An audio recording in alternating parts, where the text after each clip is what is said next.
Hey everybody out there in YouTube land. School is back in and nights are busier than ever. And so today's video, I'm going to be discussing meal planning. This is something that I have struggled with for years, and it was hard when it was just one child, and then it seemed impossible when there were three, including one who was nursing at the time. So as I mentioned in a previous video, I have been on this path trying to find the thing that works the best for our family. What I can say is that there's so many different ways that you can meal plan. So today I just want to share what my family does and what works for us. Okay, so why do we even meal plan to begin with? My number one reason is time. So being that I have a lengthy commute, I mentioned it time and time again, can you tell it's something that's like a little bit bothersome, but I have a little bit of a lengthy commute, have to pick up the kids. By the time I get home, it's in between 5:30 and 6 o'clock. So it's kind of difficult to bring something to the table quickly, especially when you have kids at 8 and 11 o'clock in the morning and they are starving.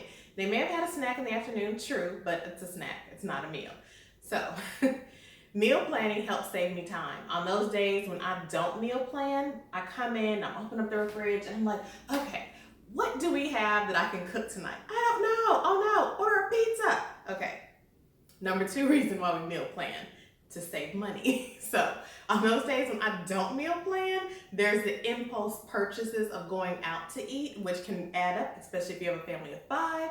Just for a family of five to eat at Chick-fil-A, it's got to be like $40. And let alone if we did something like a Chipotle, like let's not even add that up. So number two reason we do it is to save money.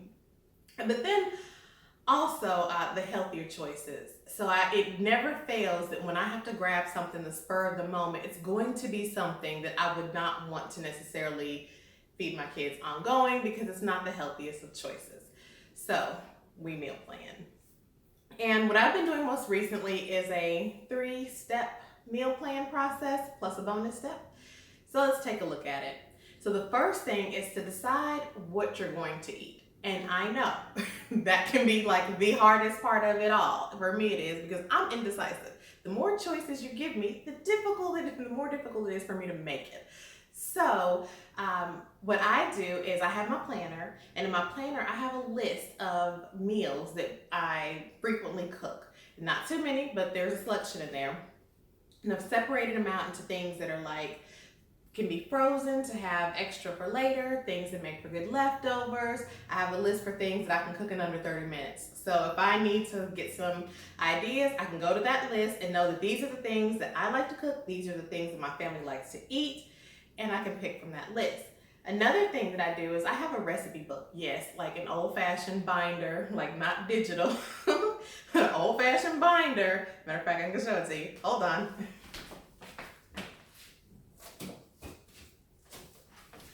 My old-fashioned binder.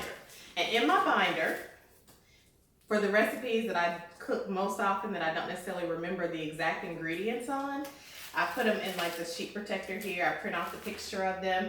And so if I ever wanted to get some ideas on what it is I'm going to be cooking, I can just kind of look through here and be like, oh yeah, we haven't had, let's see here, cauliflower fried rice in a long time. Or the cilantro lime marinated chicken. That's a good one. And then that can help me figure out what we're gonna have for the week. Also, I've looked at restaurant menus before. So what are these things that I'd order when I go out to eat that I love to eat and that I can make at home healthier and cheaper? So that's one thing. Also Pinterest, everybody's on Pinterest. So of course you can create a board. For me, I prefer the actual physical copy for that. I'm very digital on a lot of things, but for my trying to figure out what to eat, I do prefer to like look at something. And then something that I know that I already made and it's tried, tested, and true. Another thing that I do is follow YouTube channels. So there's people out there that are putting out different videos on recipes several times a week, every week. One of my favorite is The Domestic Geek. So sometimes she'll come up with something, it's like, oh, that seems good. I think I'm gonna do that next week. And I give you a tip on how I would do that later.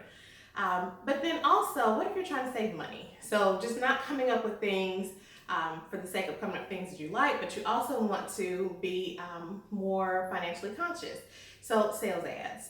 So the sales ads typically will come out the day before, sometimes online, but they run, at least here, ours run from like the middle of one week through the next week. So it's not starting over on a weekend anymore like it used to. So you can actually do your meal planning like on a Friday, and that same sale is going to be in place through the weekend, probably till the next Tuesday or so. So you can figure out what you want to eat based off what's on sale. So now that I figured out what it is that my family is going to be eating, the second thing that I do is to schedule it out on Google Calendar. This has been a game changer for me for so many reasons. So you can, in Google Calendar, you can create different calendars. So I have one that literally says meal plan. And on my meal plan, I usually sit down maybe on a Friday is the goal. Sometimes it doesn't happen until the Saturday, but it has to at least happen, by then so that I can do the appropriate shopping. But I'm being ambitious, and I do it on a Friday, and I'll say, okay, so on Sunday we're having this, on Tuesday we're having this, on Thursday we're having this. Yes, I only cook 3 times a week, enough for 2 days at each time, because that's what works for me, so that I'm not having to come home every day and cook. And I also do it on the days that I work from home. So anyway, so I'll go in and I'll say, okay, on Sunday, we're having baked chicken, for instance. And I will literally create an appointment from Sunday to Monday that says baked chicken, rice, zucchini, whatever it is that we're having. And it's going to cover those 2 days. This is beneficial, number one, because I can share that calendar out to people in the family. So like my husband, he always is gonna be able to know what it is we're having for dinner. And guess what? If you go to the calendar and you don't see anything on that day, that means you're on your own. Mama's not cooking. But if I have planned for it, then yes, he'll be able to go and he'll see what we're having for dinner that day. Also, my oldest, I'm trying to get her to start helping out more in the kitchen. So future state is going to be that I'll be able to share the calendar out to her too. And so that when she comes home, because she will get home a lot of times before us, she can go ahead and get started helping. So that's going to be one of the chores that we're going to build in. But I need to build her comfort level in the kitchen first. But yes, so it's beneficial for that. And then also, I kind of hinted at this earlier, it's beneficial for being able to schedule out meals well in advance, so you don't have to think about it. So say for example, you decide, you know what, I like having Taco Tuesdays. Well, you can actually go in and you can create a reoccurring appointment to have Taco Tuesdays every Tuesday. Well, what if I don't want tacos every Tuesday? Maybe I want tacos just twice a month. It so happens to be on a Tuesday. You can go ahead and schedule it that way too. What if you don't even want to schedule anything reoccurring, but you're just looking and you find this recipe? This is what I was talking about with the Domestic Geek website.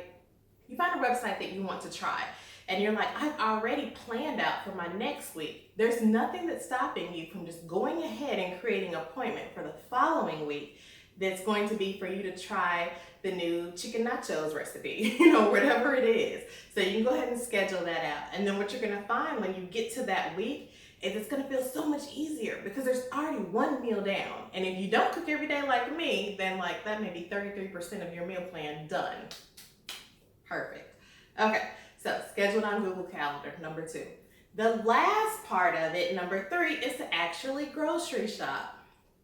So I mentioned before, I do Walmart grocery pickup for all of our staples. So what I do is I go through meal by meal. So say for instance, it's that baked chicken with rice and zucchini, that I mentioned earlier. So in that case, I will get my rice from Walmart, not my chicken or my zucchini because I don't do produce or meat from there. Well, I do their, they do have like an organic line of chicken that I like, so I will do that one.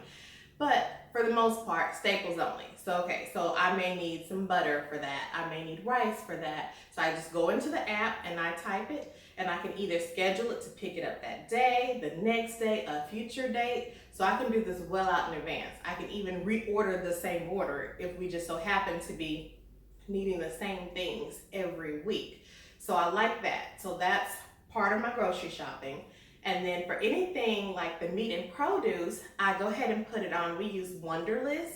and I add it to a Wunderlist that I'll actually have to go into a physical store. For us, it's usually Sprouts or Kroger or something like that, and buy the meat and produce. So I add it to that list, and it's a shared list between my husband and myself, which works also because if he's the one that goes and does the shopping this week, then he has the list right there on his phone and his app. I have it in mine. So come Sunday, which is when we do it, so Sunday, either before or after church, one of us will go ahead and just take the trip up to Sprouts or Kroger, whatever it is, and then buy the produce. It is a quick trip because number one, half of the ingredients have already been ordered and picked up at Walmart, or we pick it up the same day, go to Sprouts on the way home, pick up the Walmart and come on in. And then there's not much left, and it's a very focused trip because we do, that's another reason why I like Sprouts. It's just a much more open, easier to find things, get in and out, as opposed to some of your big box stores. So number 3, actually do your grocery shopping. Now for the bonus. So this one is not really meal planning, but it's more transitioning into the meal prepping, but it's important too. Being that I only have 2 days off a week when I have the 2 days off, because I do have my other part-time job, I don't want to take my whole Sunday meal prepping. So that can take forever. But what I will do is take a couple of hours, and I'll do some things that will make it easier. And in those couple of hours, I'm cooking Sunday dinner too. So it's not like a dedicated 2 hours for meal prep. But I'll do some things that will make it easier during the week. Like if we're having rice, go ahead and cook the rice. If we're having potatoes, go ahead and put them in the oven. If I'm going to be making zucchini, go ahead and slice it up. If I'm having salad, go ahead and chop it up, wash it, and put it in the bag in the fridge. So bonus step is to meal prep what you can. There's no set, you have to do all of this, but just know that whatever it is that you do will make your weeknight easier and smoother. So something is better than nothing in this case. All right, I hope that you have learned something from this video, and that I've given you some type of idea about what you can do that may work for your family, but this is what we do for ours at the moment. And I'm sure I'll be trying other things because I'm always just searching and trying to find something to make life just a little bit easier. Speaking of which, that's what my channel is all about here. So go ahead and take a moment for me and hit the subscribe button, ring the notification bell, so that you can get more videos on tips and tricks to make life easier. And join me as we figure out how to do this thing called life and balance it all. See you next time.